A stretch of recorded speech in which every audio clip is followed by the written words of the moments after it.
Trump breaking news. Could Trump-opposing Republicans form a new party? Experts have informed Newsweek that moderate Republicans are unlikely to create a new party in opposition to Donald Trump due to the constraints imposed by the two-party system, even though some of these Republicans loathe Trump. After winning enough delegates in several contests, Trump was crowned the GOP's presumed contender for president in 2024 last week.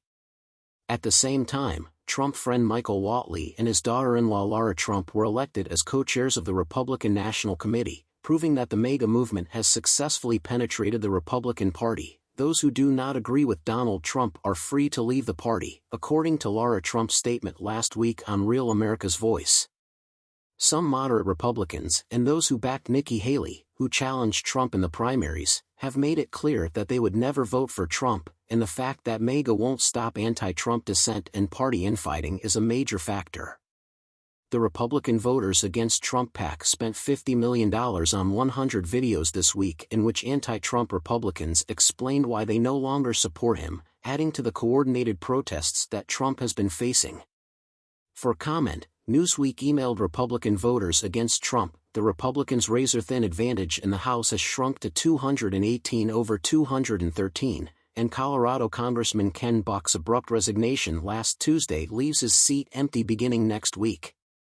As he announced his resignation, Buck hinted that other Republican resignations from the House could be on the horizon. Regardless, experts agree that moderates fighting Trump will not go so far as to establish their own party. A new political party would be political suicide, according to Thomas Gift, director of University College London's Centre on U.S. Politics.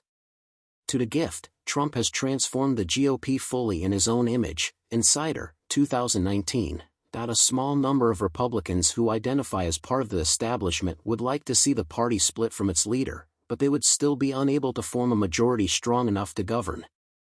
The two-party system in American politics is an inevitable byproduct of the country's one-member districts and first-past-the-post voting system. Republicans who sought to establish a new party would, however, be committing political suicide. The plan would fail. He emphasized that internal reform was the sole option. In contrast, 63% of American adults now think that Democrats and Republicans such a lousy job of representing the people that a third major party is needed, according to a Gallup poll conducted in October 2023. Mick Mulvaney, who was Trump's former chief of staff, wrote an opinion piece for The Hill in February urging a viable third-party candidate to run for president in 2024. Jill Stein is a Green Party candidate in the 2024 election, while Robert F. Kennedy Jr. and Cornel West are running as independents. No Labels is not running a candidate at this time. British political science expert Mark Shanahan concurred that the U.S. is pretty much baked into a two-party system and that a third party is highly unlikely to emerge in the United States. No matter how bad things have been in the two main parties in the past, efforts to find a middle ground have always fallen flat, he told Newsweek.